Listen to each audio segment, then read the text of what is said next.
Bien, je m'appelle Jean-François Grange-Chavanis, je suis architecte en chef des monuments historiques. C'est à ce titre que je me suis occupé des travaux de restauration de la partie classée de l'église qui existait avant sa terminaison. J'ai 57 ans. C'est une première, paraît-il, d'avoir un bâtiment classé sur lequel on adosse un nouveau bâtiment qui n'est pas encore classé. Nous avons ce patrimoine du XXe siècle qui nous est tombé dessus, si j'ose dire.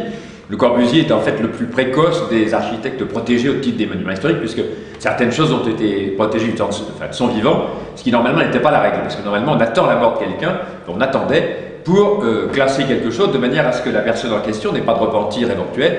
L'église de Chamonix, c'est du patrimoine comme un autre, sauf que c'est en béton au lieu d'être en pierre ou en bois, mais on a exactement le même œil et bon, on le traite avec le même respect. J'ai été chargé d'une étude préalable par Dominique Claudius Petit, qui a, par son association, réglé lui-même l'intégralité de l'étude sans participation haute. On savait depuis un certain temps que l'église était très légèrement penchée parce qu'une partie des fondations n'allait pas. Ce ne sont pas d'ailleurs les fondations qui n'allaient pas, c'est le sol. Et puis il y avait la restauration des bétons. Là, bon, on s'est relativement vite aperçu que miraculeusement, l'église, sans entretien aucun, qui avait commencé, qui avait été arrêtée, qui avait été reprise et qui n'avait pas du tout été couverte de quoi que ce soit, aucune étanchéité, rien, le béton était dans un état exceptionnel de qualité. En revanche, le problème des fondations était beaucoup plus épineux parce que bon, il fallait absolument retrouver le sol, enfin redonner au sol une portance, comme on dit, suffisante, ce qui n'était pas le cas jusqu'à maintenant. Alors nous avons redonné de la cohésion au sol par des injections extrêmement nombreuses. Il y a eu 160 pieux qui ont été forés et dans lesquels on a injecté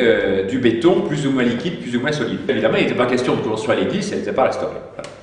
Alors après, c'est l'équipe de José Aubrory et de ses architectes de création qui a pris le relais. Alors on a eu évidemment énormément de réunions communes. La fondation Le Corbusier n'avait pas envie de financer cette église. Je pense que maintenant, on s'aperçoit que c'est une telle œuvre, qu'elle soit complètement de Le Corbusier, qu'elle soit en partie de José Aubrory. Je pense que c'est pas le problème, dans un certain sens, c'est une œuvre magnifique. À Firminy, c'est particulièrement prenant parce que Le Corbusier, c'est du patrimoine humain.